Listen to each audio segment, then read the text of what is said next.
দর্শক, আজ আপনাদেরকে আমি দেখাবো আমি যে সেলুনে কাজ করি তার ভিউটা।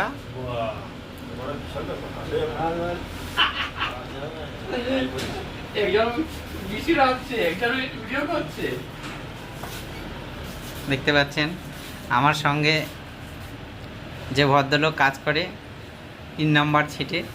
এখানে এখন ফেসিয়াল চলছে।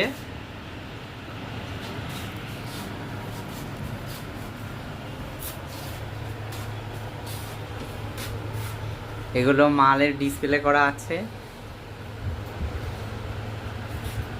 এখানে 3 নম্বর কাউন্টার পর্যন্ত কাজ করা হয়।